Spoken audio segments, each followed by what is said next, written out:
శ్రీ బుగ్గరామలింగేశ్వర దేవస్థానం తాడపత్రి అనంతపురం జిల్లా మహాశివరాత్రి మాఘమాసం మహాశివరాత్రి పురస్కరించుకొని బ్రహ్మోత్సవంలో భాగంగా ఈరోజు మహాశివరాత్రి 2:30 గంటలకే వేకువజామునే పంచామృతాభిషేకాలు స్టార్ట్ చేయడం జరిగినది.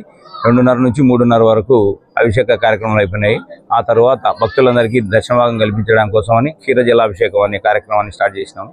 ప్రతి ఒక్కరూ పాలను తీసుకొని ద్వారపాత్రలో పాలు పోయడం వల్ల డైరెక్ట్గా స్వామివారికి వాళ్ళ స్వస్థాలతో అభిషేకం చేసుకునే అవకాశాన్ని కల్పించడం జరిగినది.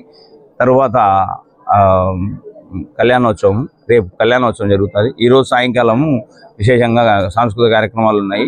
రేపు ఉదయాన్నే 8 గంటలకు కళ్యాణోత్సవం జరుగుతుంది. తదుపరి 12 గంటల నుంచి రథోత్సవం కార్యక్రమం జరుగుతుంది. ఈ రథోత్సవానికి వివిధ రాష్ట్రాల నుంచి విశేషంగా సాంస్కృతిక కార్యక్రమాలు కళాకారులందరినీ పిలుచుకున్నాము. నాసిక్ డోలు, తంబోలా, కేరళ నృత్యము, అమ్మవారి అలంకార వేషాధారాలను వేసుకొని వాళ్ళను ఇట్లా ఇవన్నిటిని జేసీ ప్రభాకర్ గారు స్వయంగా వాళ్ళతో మాట్లాడి చేయడం జరిగినది. ఈ కార్యక్రమాలందరికీ భక్తులు విశేషంగా సహకరించాల్సిందిగా ప్రార్థన. ఈ భక్తులకు ఎలాంటి అసౌకర్యం కలిగించుకోకుండా అన్ని ఏర్పాట్లు చేయడమైనది. కళ్యాణం రోజు 15,000 మందికి భోజన వసతులు ఏర్పాటు చేయడమైనది. ఈ కార్యక్రమానికి భక్తులందరూ సహకరించాల్సిందిగా ప్రార్థన. ఓం నమః శివాయ.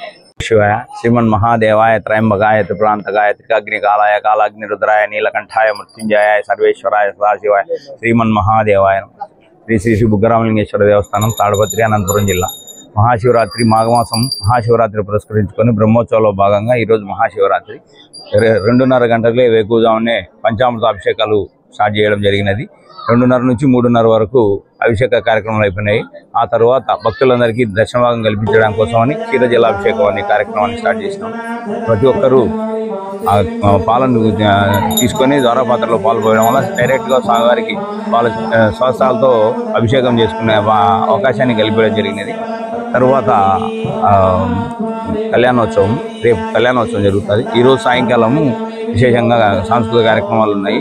రేపు ఉదయాన్నే 8 గంటలకు కళ్యాణోత్సవం జరుగుతుంది.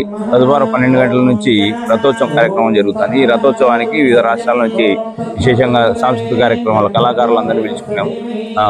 నాసిక్ డోలు, తంబోలా, కేరళ నృత్యము, అమ్మవారి అలంకార వేషాధారాలను వేసుకొని వాళ్ళను ఇట్లా ఇవన్నిటిని జేసీ ప్రభాకర్ గారు స్వయంగా వాళ్ళతో మాట్లాడి చేయడం జరిగినది.